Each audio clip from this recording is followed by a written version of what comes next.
All right, and away we go. It is another Tuesday, and we are in the East Brunswick Public Library. It's the Buzz About East Brunswick. I'm Greg T. This is Mayor Cohen. You guys voted for him. You love him, and he's here. And now we are about to begin episode 16. So, how you doing? 16. How about that, huh? I like that. I mean, did you really think we'd make it this far? Sweet 16. That's Sweet a good 16. number. Not bad. And listen, we've grown. We've learned a lot about each other. I've learned a lot about East Brunswick.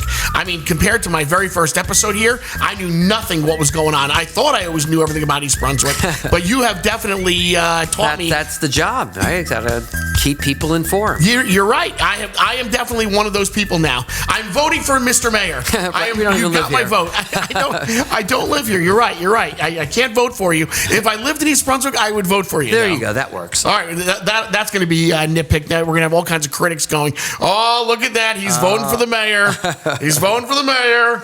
All right. So how was your Labor Day weekend? It was not. It was beautiful, wasn't it? I mean, it was the most beautiful weekend. We could not complain one bit about weather. Yeah, no, I agree. Yeah, the unofficial ending of the summer. I guess summer really officially ends somewhere in September. But yeah, it's the ending. I mean, the roar of the school buses. Back to school, exactly. Right? Back to school, notebooks and lunch boxes and all that stuff. I came in today when I was driving in. I got stuck behind a bus. And now I know that East Brunswick doesn't start just yet. I think they start tomorrow. I think tomorrow. Yeah, I think it's tomorrow. But already, there was some kids on the bus already. And I'm thinking, like, here we go. A lot of the teachers are back in school already. That's true. Classrooms are getting ready. They're all geared up. Yep. I mean, that's the end of Labor Day.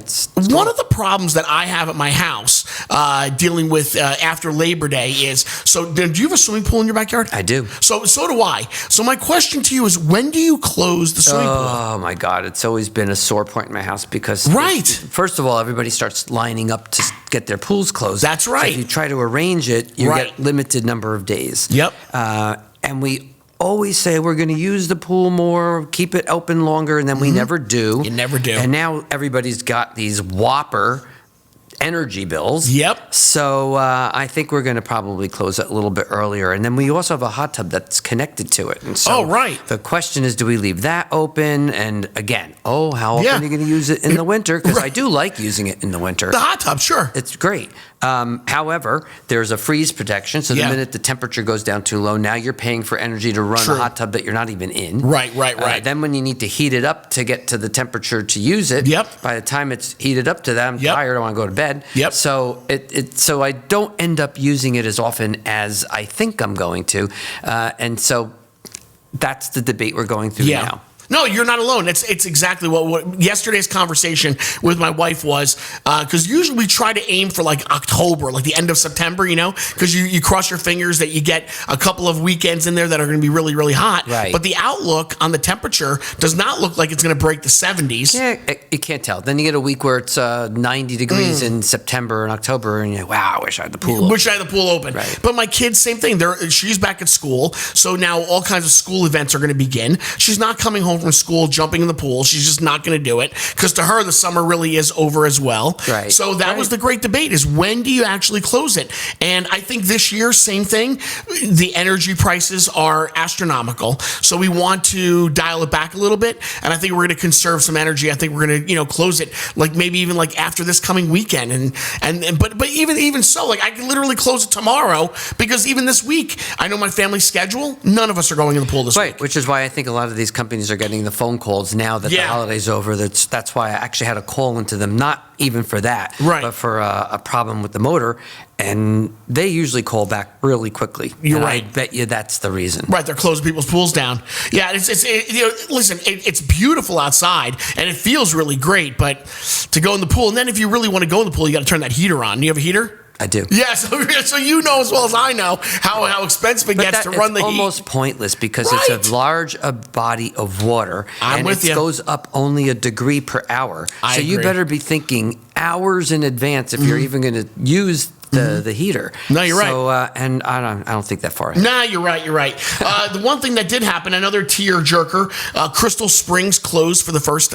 They closed down this weekend. Yes. So that's officially over. Yes. I mean, because they're not gonna keep the pool open because again, kids are in school. And there's a huge cost to running it, so you have to start to think about the volume of people coming to make sure that you cover that cost. And good point. I didn't think about that. You're right. There's not many people coming, and you're right. The cost on the township to keep that pool open, it's great. Yeah, and then you're in Jersey, so you have to have enough people manning the pool, and at minimum wage, which is now almost $16 an hour, it's really expensive to run. Yeah, good point. So if you're not getting the volume, it's better to shut it down. Well, we went there and we podcasted, and what a great time we had. It was great. And it was a perfect day too. Yeah. Oh my God. We had the weather worked out in our favor. You and I, we had such a great time. The lazy river. By the way, our videos, the clips that we had put out about the podcast, they are still climbing. So one of our videos has now eclipsed over 14,500 views. Wow. It's just we really and truly, you know what, fist pump on that one. I like that one. Nice job. We absolutely killed it. That podcast that we did, it just blew the doors off of all the podcasts that we did. I think it was nice to show. First of all, it was great to show off the pool and the asset that we have here, which is great. Kind of let your hair down a little bit. Yep. I went shirtless, not you. No, I was not. That. Listen, come on, man. I'm trying to cover up still. You've got a good physique compared to me. It feels like my belly's so far out here. It looks like I ate you. I mean, I'm like, I need to lose a little bit. This winter, I'm going to be working out hard. But it was fun. It was fun. We did have a really good time. Yeah, everything was really great. And I didn't know that you had those microphones that could go into the water. So really, it just... Again, hats off to our engineering crew. They put the whole thing together where we were able to go inside the lazy river there and walk around and go down the tubes and stuff like that. That was really great. Matter of fact, think about it, my belly size. I went down one of these tubes and I couldn't get down. I was like screeching. I was like trying to get. I'm like, please go down the tube. Don't get stuck inside this tube. Oh, that would have been cool. It sent a drone inside. Where is Greg? No, that's how you know. You know what? That's how you know you really need to lose a little bit. If you're getting stuck inside the tubes, man, you know you need to lose some weight. I don't think that. It was rough.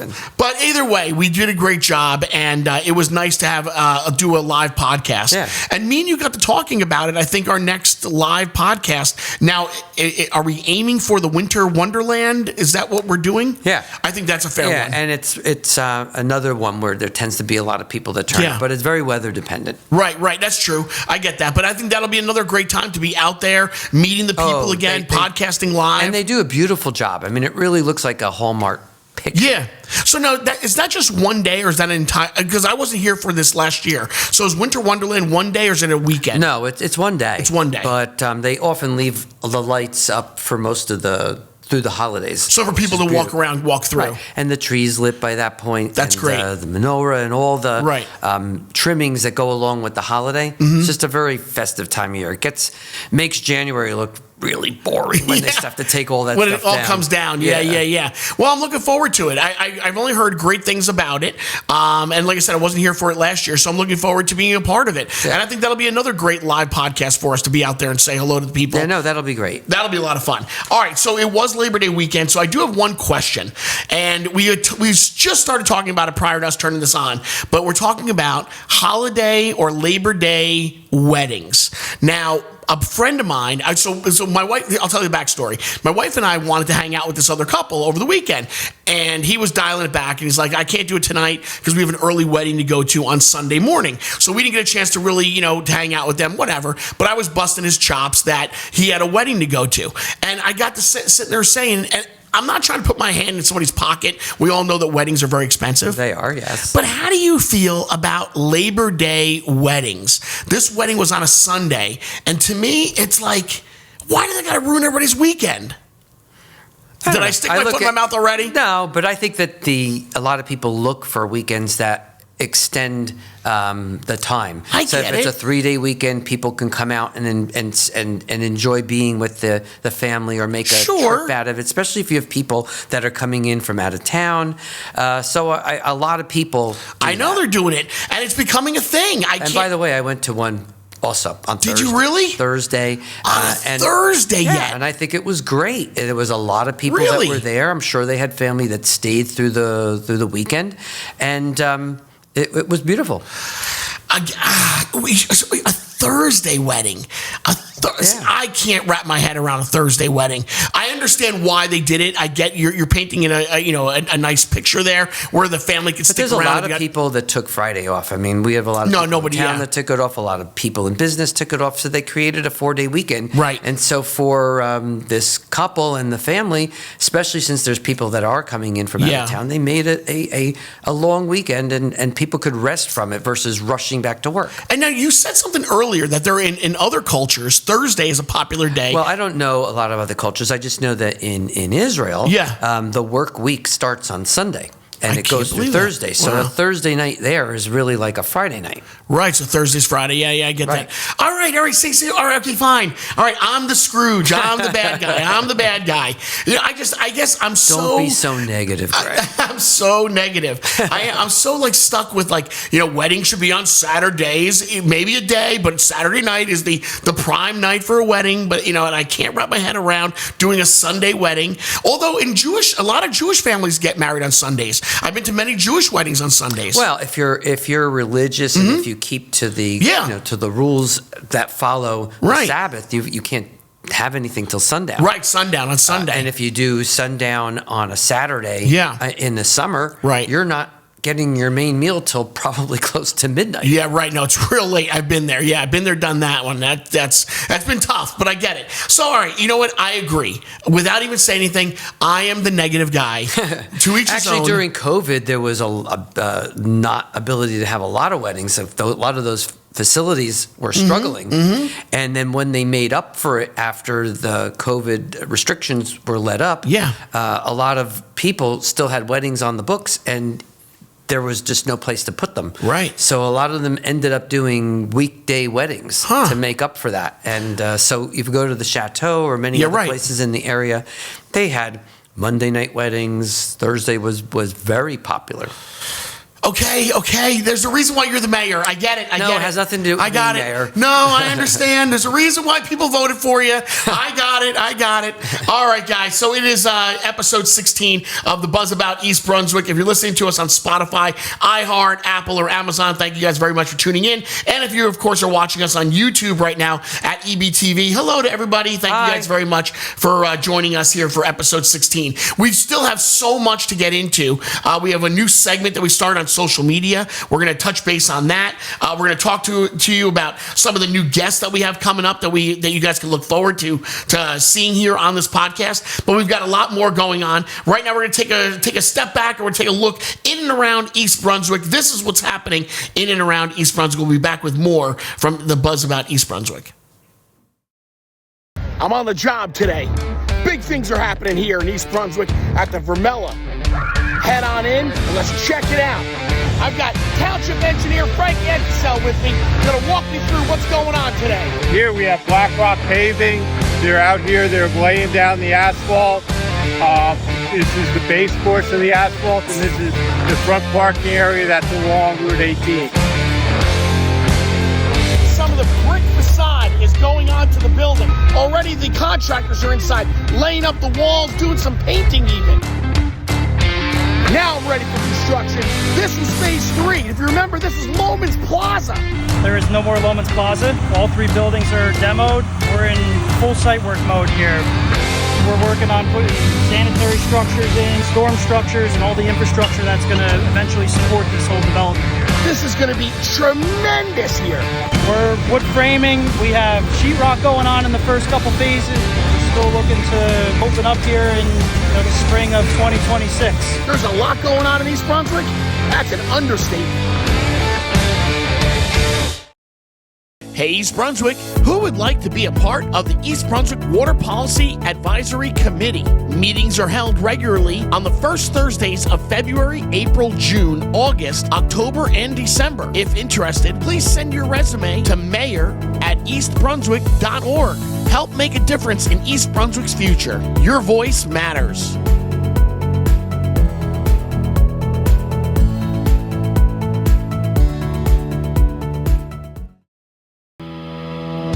All right, and that is another look inside and around East Brunswick. I'm Greg T. This is Mayor Cohen. And Mayor, I want to tell you, I know that you've seen it already. We started a new segment on social media, and it's called Ask the Mayor Anything. Yes. And it's been fun. I get to roll out into parts of East Brunswick and kind of talk to random residents and ask them, do you have a question for the mayor? Right. And surprisingly, a lot of people, they know who you are. They've got a lot to ask you. So some of the questions that we've been doing, and I'd love to discuss it here. Matter of fact, are there any questions being the mayor that you're wondering, why hasn't somebody asked me this question already? Are there any questions like that? Look, we have social media today, so there's an opportunity for people to talk about things. They rarely ask. They usually talk. A lot of times they talk like they know, but they don't. Right. And so a lot of that subject matter is being covered anyway. Right. So I'm actually happy when people really ask me those questions, because social media is not a source of information, and more often than not, it's wrong. That's got to be very frustrating that you realize that people are getting a lot of their information from these, social media groups that they're in. Well, if you think about it, social media is exactly what it is. It's a bunch of people gossiping. Right. And so it's just the modern day version of that. Mm-hmm. Gossip has always been not true most of the time. Sure. It's just now reached a point where now everybody could read what everyone's talking about. And those people that are writing things as if they really know ought to really be careful, because now we know who they are. Right. So it's not just their friends that they're talking to. The entire social media watching world now knows who they are. So if you're going to make a fool out of yourself, keep in mind that you're making it in front of a lot more people. That's true. No, you're right, and they should know what they're talking about, and they don't. And I've seen people on social media that claim that they know what's going on in East Brunswick, and I'm thinking, like, listen, I know the mayor. He wouldn't say that. That's not what's going on. No, right. And many times we don't even know what's going to go. It's evolving. That's true. So there isn't an answer yet, but I'm happy that those people who are writing that already know. Yeah. Well, listen, so one of the main questions that we're getting, and it really, listen, I'm sorry to bring this up because it's been brought up countless times, but the number one question, and I think that I got to tell you, I even think that we've discussed it here on this podcast, but we'll do it again. Probably. Here, I'll act as one of the residents. Mr. Mayor, my question is, when will the construction on Route 18 be finished? It is a number one question that I do get when I talk to random people out there. And so again, I guess the rule of thumb is you have to continue to tell them and beat them over the head because they're just not listening. Well, I'd rather beat over their head the right answer than to have people chiming in the answers that they think they have that are not true, because that gets beaten in so many times that you end up with people asking these questions because they really don't know what to believe. The reality is it's a work project that's sponsored, paid for, managed by entirely the Department of Transportation, which is the state. Right. So So this has nothing to do with East Brunswick. We're not running the construction. We're not running, on 18. but it is running through our town. Right. It is a major business corridor. We did sit down with them well before they conceived of how the project would work to let them know about the plans that we had for redevelopment on the highway. It did actually benefit us to do that because it forced them to change some of their plans. They didn't realize what the plans were for redevelopment, whether that included wasn't there a water line? I don't mean to cut you off like that, but there was. Wasn't there something you had to put in? It's a huge project. Okay. They're talking about extending and widening certain parts. There's going to be acceleration lanes, deacceleration lanes, on and off areas are going to be limited so it doesn't cut back on traffic as much.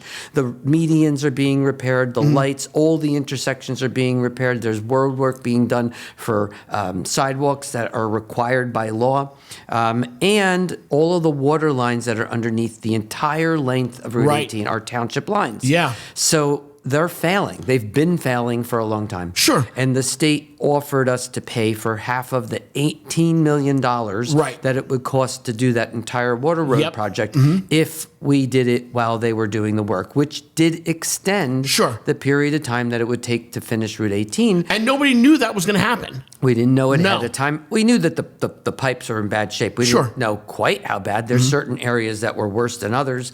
For example, right by Arthur Street, where the water, when it would be, when it would downpour, would just build up to the level of the median. So it was. Oh, there's a couple of places on 18 that flood out really bad. Yeah, absolutely. So those lines need to be redone, which will happen. But it extended a year, the work. Right now, it looks like they're planning on finishing it somewhere by the beginning of 2027. 2027, okay. And we're just going to have to grin and bear it. Yeah, frankly, before. But it's going to look nice when it's all done. It will. And we're talking about all the new traffic lights you're getting and the new sidewalk. All of that. And people have to understand that Route 18 is a massive, major business corridor in our the amount of volume that goes up and down that road. And the businesses that everybody says they want here, they want them to return. Yep. We want them to return. Every one of them ask two questions. They want to know, one, so we want the nicer ones. Right? Everybody tells me they want the Wegmans and the Whole Foods and the Stu Leonard's and all these nice Nordstrom, all these great, wonderful, high-end retail. They all ask two questions. What is it? What is the car count on Route 18? Okay. Right? What is the car count? It's about 100,000 cars a day. Oh, my Lord. On the northern section of Route 18, which is a huge incentive for businesses to come here. So to say, I don't want to see any cars, you don't want that. You want them to move forward more efficiently. You want the volume to get through in an efficient manner, but you don't want there to be a complete halting to cars on Route 18. No, of course not. So that would drive people even more insane. And the other question they ask is how many people are going to be living in these communities? They want people living there because the apartments and the requirements for income to even get apartments start at roughly about $3,000 a month for a one-bedroom apartment. Right. And the requirements to get one is that you have to have you have to have income that equals 3 years worth of rent. Okay. So if it's $3,000 a month, that's $36,000 a year. That means after 3 years, $108,000. If you're not making over $108,000, you're not renting. Getting an apartment. Right. And we're talking about, and we are talking about the ones that are closer to the further Legacy, the Vermella, whatever we end up doing by the mall. There will be a component of housing, but it will still be a primarily retail area. So for those people on Facebook that already know that the mayor plans on leveling the entire thing and putting apartments there. That's so funny you say it. They're talking out of their you-know-what. Because they have no idea. You're right. Nothing's been decided there, and it has always been our plan to keep it primarily a retail establishment. And if you want the type of retail that everybody for 9 years has been telling me they want, you need to have volume on Route 18, and you need to park people living there, or they will not come. Listen, I'm following what you're saying, and you just touched on it because we're discussing right now again the Ask the Mayor Anything segment that we're doing on social media, and one of the questions was, are we tearing the mall down? And I even had to say to the guy, I'm like nobody's tearing anything down, but you can go into more about what's happening. The mall is primarily composed of three owners: Macy's, Penny's, and the mall itself. The mall was gone through a bunch of changes in ownership, but right now it's owned jointly by Jack Morris and Paramount Properties. And they are in the process of looking at obtaining JCPenney's. Okay. The Macy's is also up for sale. My understanding is that it did sell. Right. So it'll be two major owners of that that almost 100 acres. What about the Olive Garden, Firestone? Olive Garden, Firestone, that little Y area where there's on Route 18 where the bike shop and the pharmacy. Oh yeah, cigars, that's pharmacy, separately owned, right? And the so all three, those are separate. Those 4 are separately owned. Oh, okay, gotcha. Right, so they're called pad sites. Okay, so they're separately owned, but the vast majority of the remainder is those 3 properties, and it'll end up now being held by 2 developers. Oh, okay, and they have been told that part of our affordable housing obligation will need to be met there. Which you have to do. Out of it. You can't do it. Right. I've learned that. See, that's one of the things that you taught me. And I told you did. That none of the nicer retailers will even consider coming here unless there are some units of housing there. Right, because you have to have that. Yep, you have to have the housing. I'm following it. Told them that we want the higher end retail, and they will have to refinish what that mall looks like. So will they level it? No, they're probably going to have to move things around and make it more appealing so that you could see the nicer retail from Route 18. And they'll have to incorporate in that trees and make it more of a community looking. And why is that? Because you've said it before. Cars want to see stores as they're driving by, and whatever housing units would be more towards the back. We told them that in addition to satisfying our affordable housing obligation, that there needs to be a set aside for some of that to be 100% affordable and for people that are in the special needs. That's great. Yeah, tell everybody about that. That is something that I don't think that people really understand what's going to be happening. I think that's really interesting. Our community has done a really good job of reaching out for decades now to people in the special needs neurodivergent community, and the schools have done a phenomenal job of getting kids to a point where they could lead somewhat semi-independent lives. Not all of them, but a large enough number of them. But the problem is that there's just not a lot of places for housing, and a lot of them end up back home, and they end up reverting. They don't have a lot of things to do, and that's not helpful. Right. So we think that there's an opportunity to do that on a piece of property like that, where individuals in those categories could find meaningful type of work. That's because great. They could walk to a work. Where they could get hospital or health services. Hackensack Meridian is looking right to down take the road some, there. and they're looking to rent some space in that. Oh, get out of here. Really? That's interesting. I think that there's also the opportunity to make a bus stop there. Maybe New Jersey Transit could stop there. So these are all things that people in that community could benefit from. And I think it also allows us to score well on some of the incentive programs that the state offers to build these type of communities. And where better to do that than a community that's made a commitment to people in that sector for decades now. It's not new for us. No, it's great. I'm sure the state is looking for a lot of towns to do something like this. This is all great stuff. And then the other thing we asked them to do is that somewhere on the property, I don't know exactly where, they'd have to come up together and figure out where, we would like to have a community center with an indoor pool and indoor basketball. Yeah. Clearly, we will not need to do indoor pickleball. It's all been in the news that one of the franchise pickler is coming to the mall. Yeah, that's going to be neat. And there's a lot of good retail that's lined up. I just can't announce them until they officially sign contracts. Which I understand. But all the things that everybody in town has been asking to be there. I can't tell you which specialty grocer. There's lots of them. Whole Food, Wegmans, Uncle Giuseppe's, Stu Leonard's, Sprouts.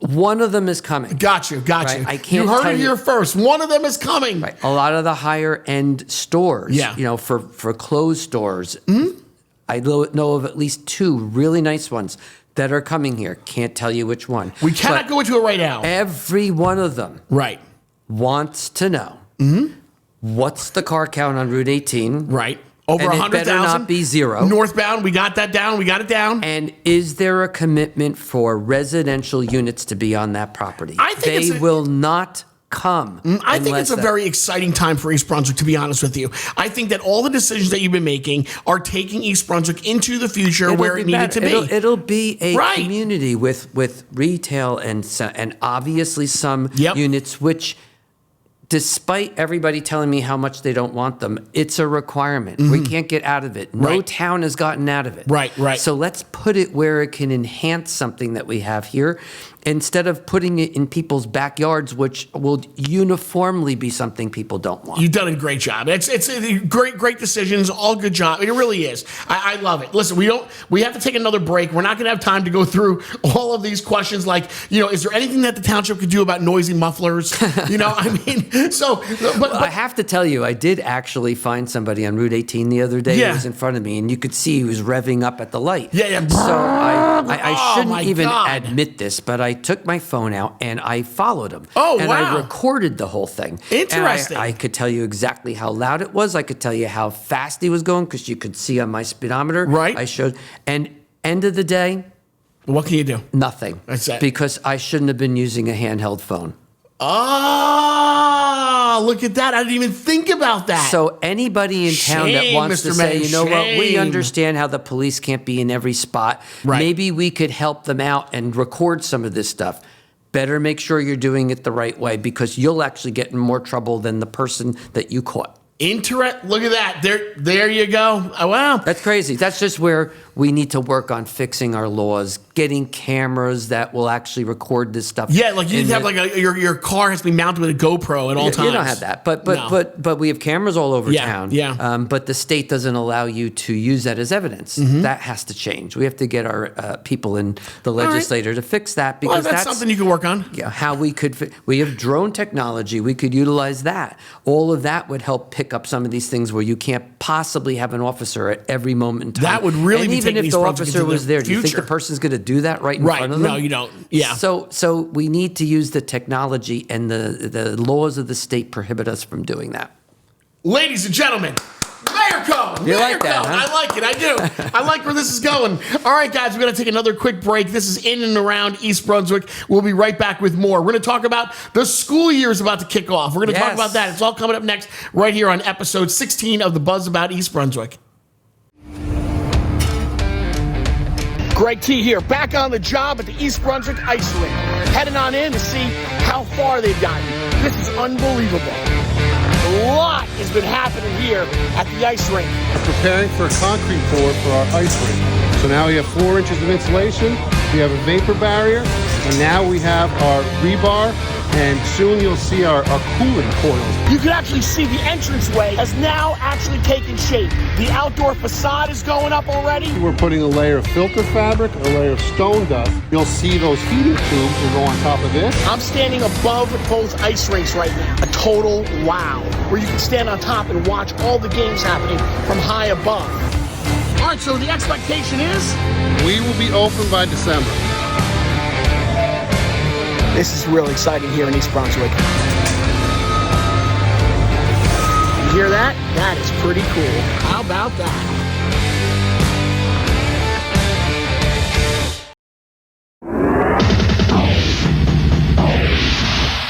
Hey, East Brunswick, this is a branch collection notification. If you are in need of curbside collection of branches, here's what you need to do. Call the Office of Recycling at 732-390-6984 to be placed on the collection list. You need to do this by Friday. Your bundles of branches must not be longer than 4 feet long and weigh more than 50 pounds. Also, your branches do not go into biodegradable bags or containers. And if you are an East Brunswick resident, you may also drop off your unbundled branches at the recycling center Monday through Saturday, 7:30 a.m. till 3:30 p.m. This has been your branch collection notification. Now back to your regular scheduled programming.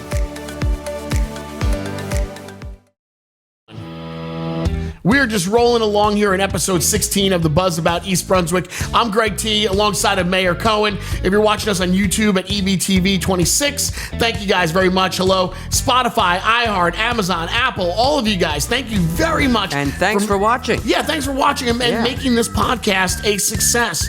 And it really is, honest to God. I mean, I know that it sounds like we're just patting each other on the back, but it really, the numbers don't lie. Numbers don't lie, and I think people are getting. I think what I've heard a lot of people tell me is that it's funny to see me let my hair down and be a little bit funny, and they always expect you to be like the jokester, and sometimes you're actually serious. There you go. How about that? You see? Wow.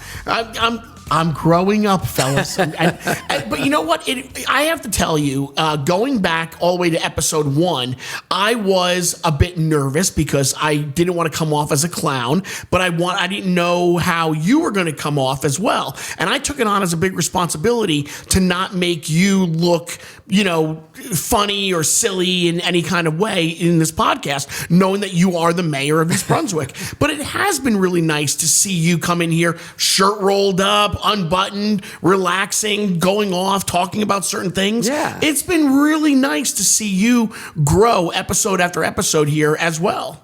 Well, first of all, I'm not really afraid of the cameras and mics. And all how that could stuff, you? No. But yeah, you always feel that you're on. Oh my God, what if you make a mistake or say something a little bit wrong? But I actually think that people are craving public officials, public servants who are just real people. That's what they want. I think they're sick of people threading the needle of an answer, and then you walk away and you go, what did that person just say? Yeah. I think they're sick of that. Yep. I think they're sick of polarized politics. I think they recognize that life is more often than not in the gray zone, and that there's certain things you just do the right thing, whether it is a Democrat, Republican, male, female, gender, just do the right thing. Right. No, I think you've definitely touched upon it, that you can see that people want somebody that's real, that is going through it just like they are, living in the community like they are, and that's exactly what you do. Yeah. You're at all the events.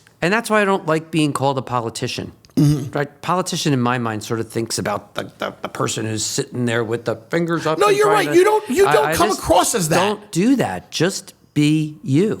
And maybe it's also because you are a doctor. Like, that's your real. But that's part of what drove me in medicine, right? Is that you wanted to help people, use your skills, take complicated topics and try to put them in terms that folks can understand. And I don't think that public service, not politics, public service is any different.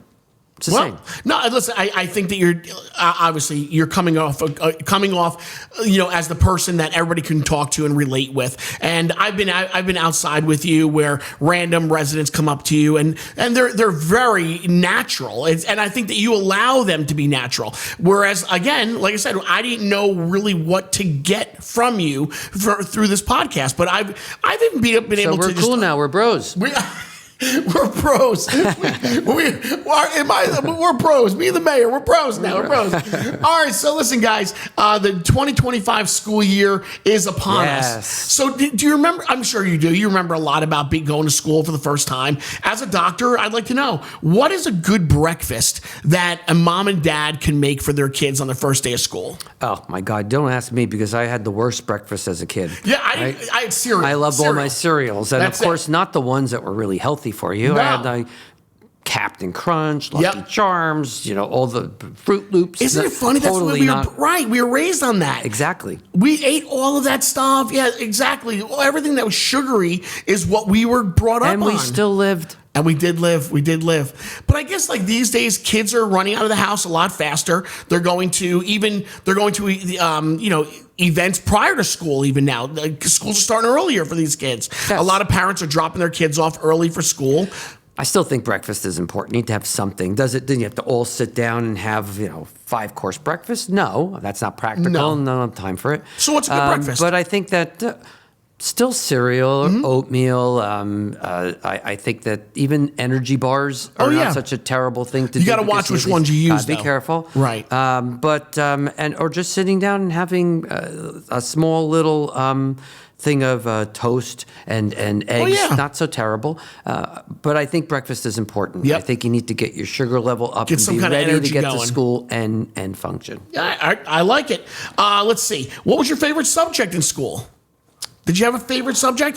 One would probably think that I loved math and science because I ended up going into field as math, but I loved history. I love history. And I think that it's critical, even more so now, that people are trying to get their history in 30-second sound bites on social media and other mechanisms that just teach it quickly. I also think that one of the problems is a lot of history is not taught the way it did. I remember learning about battles and maps and how borders changed, and you had to look at the dates and remembering certain dates in your head that were just critical. I remember having to recite the Gettysburg Address. I remember having to know all these things, and they don't teach it that way any longer because they think you could look it up. Yep, that's sure. But they don't. Right, gotcha. So then they don't understand that. But look at that. Even then, even at a young age, you were into history, so a little bit of a history buff there, and it took you into politics where you are today.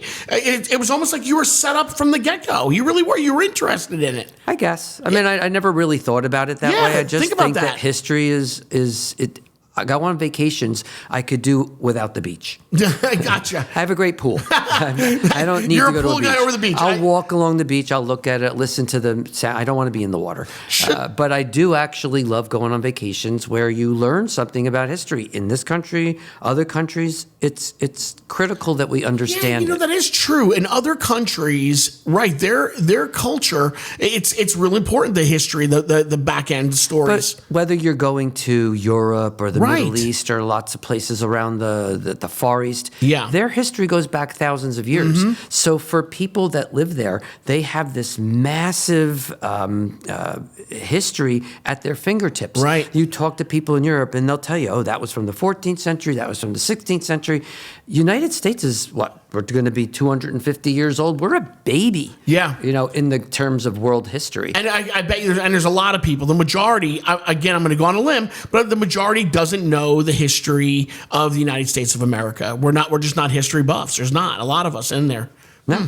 Speaking of history, I did gloss over it. I forgot to mention it. Ladies and gentlemen, in a couple of weeks, we're going to have an East Brunswick historian on with us. Mark Nonestad will be on with us. That's great. Yeah, no, have you ever met him before? Yes. Oh, you do? You've met him. I've never met him before, but he wrote a book, an interesting book about the history of East Brunswick. And I shared that with Ethan Reese. Both of them worked on that together. Oh, he really? Did the original one, and then they did an updated one, and he did it with Ethan, who also grew up here. Well, we are going to have him on. So next week, we will not be here next week. In another, I think it's like September the 30th that he's scheduled to be on towards the end of the month. I'm getting a nod. They're shaking their heads. So September 30th is when we're going to have him on. That? Right from here. Oh, from here? Yeah, right from here. Oh, I thought they were going to get us to go to the museum. How great would that be? That would be cool. Could we make that happen? Actually used years ago, speaking of history, they used to have town council meetings were done in the museum in the historic section of town. Huh. That would be incredible. Tracy, can we podcast from the museum? Yeah? We're going to do it. She's good. Thumbs up. Oh, so we might be there.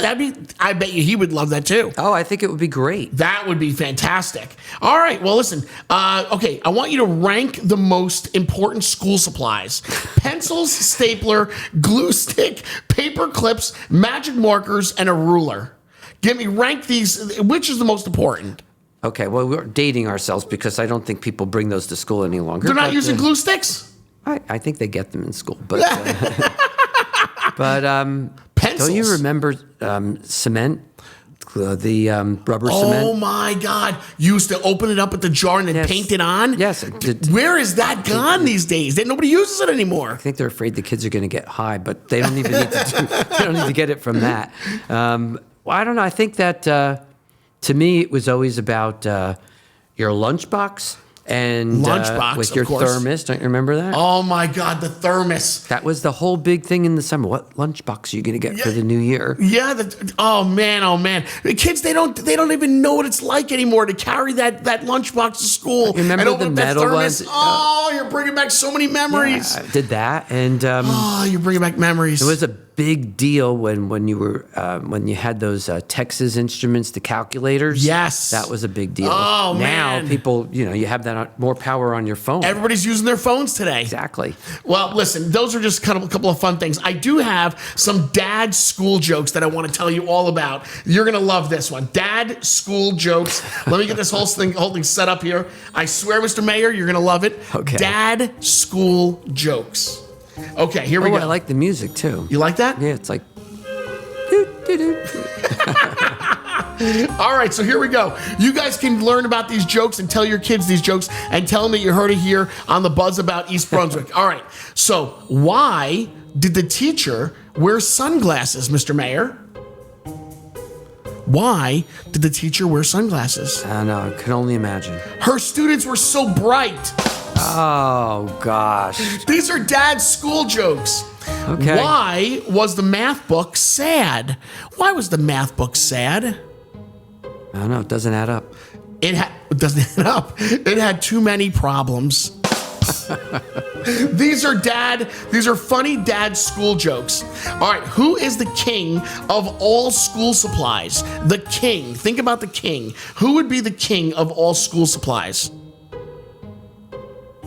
Why, Mr. Mayor? It would have to be the ruler. Ah, got it. Last but not least, I know you're probably rolling your eyes right now. These are dad school jokes. What is a snake's favorite subject?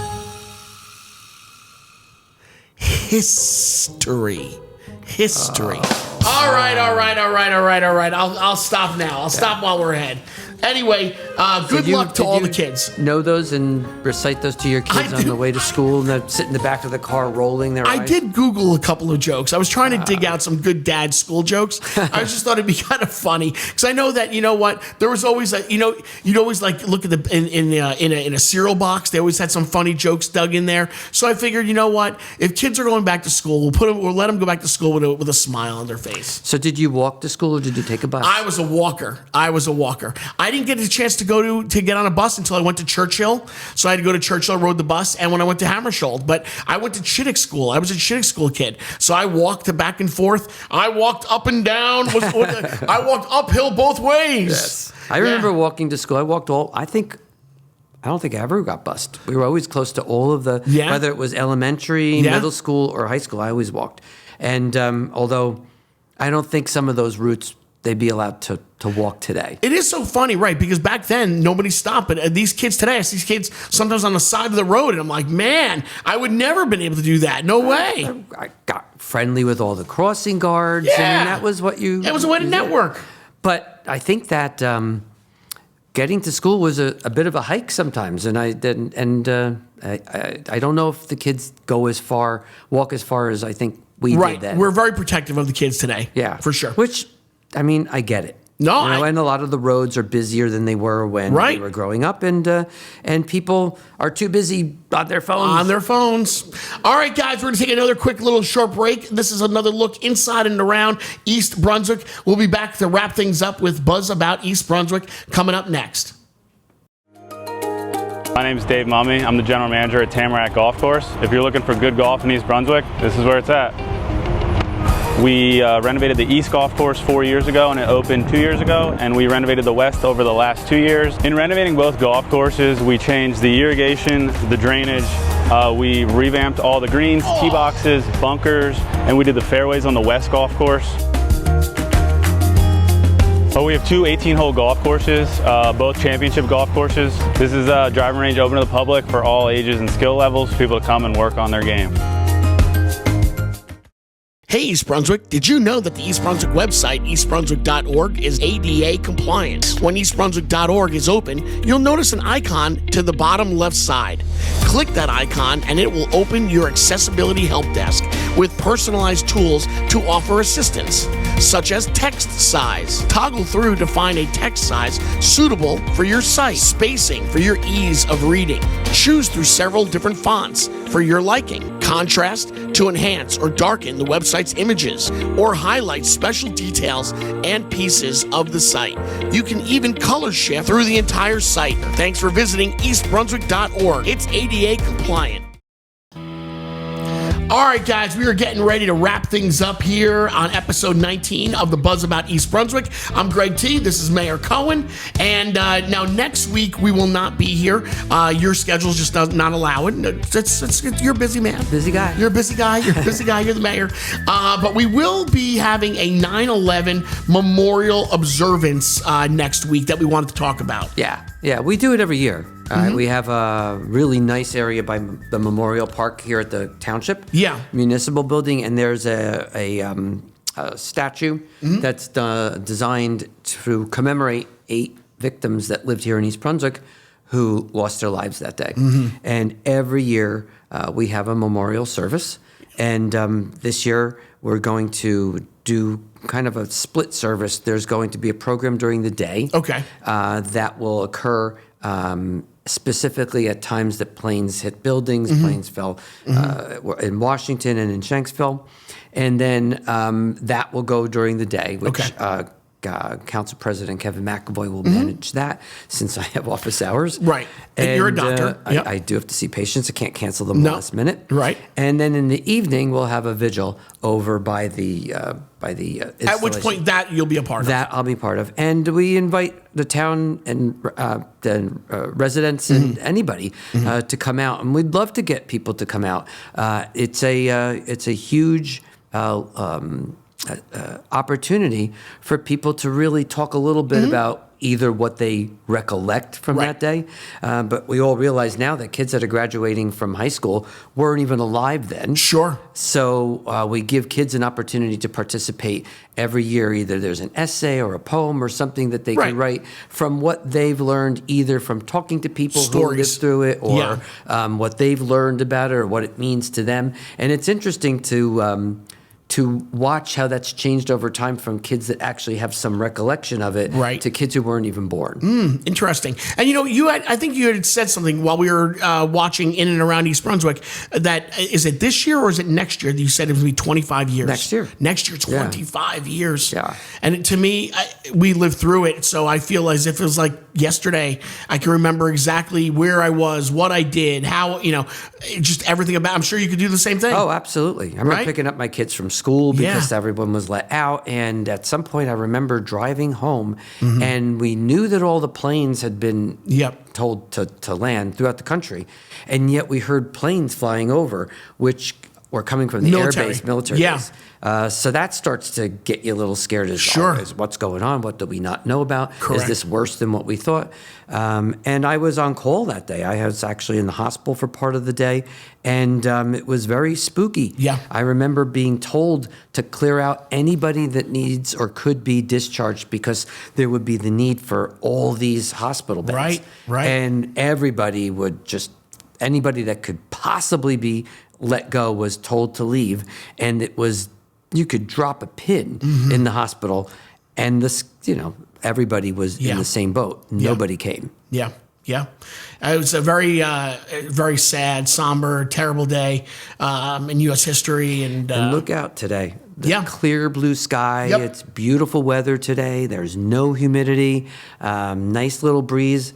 That's almost exactly what the day was. That is exactly what I remember. How beautiful of a day it was. It was really a beautiful day, and then it just all changed. Just all changed. Exactly. So please come out. I think it's the right thing to do. A lot of people were sacrificed, lost their lives between those that worked there and those that were trying to come in and rescue them. And I think that it's the small part that we could do. Is to come out and pay our respects. Yep, I agree. All right, so there you go. So you'll have that on 9/11. And for us, again, we will be back in 2 weeks to do another episode of Buzz About East Brunswick. And one more time, if you'd like to email the mayor, you have a question for the mayor, you have a question for me, you have a question for the show, please email us at baeb@buzzabouteb.com. Again, baeb@buzzabouteb.com. And we'll be happy to address your email. All right, you ready to go? Good? We are good. We're wrapping things up. Sign off. Let's go, bro. We are bros. We're done. So for episode 16, we will see you guys here next week. Well, I'm sorry, in 2 weeks for episode 17. We're out of here.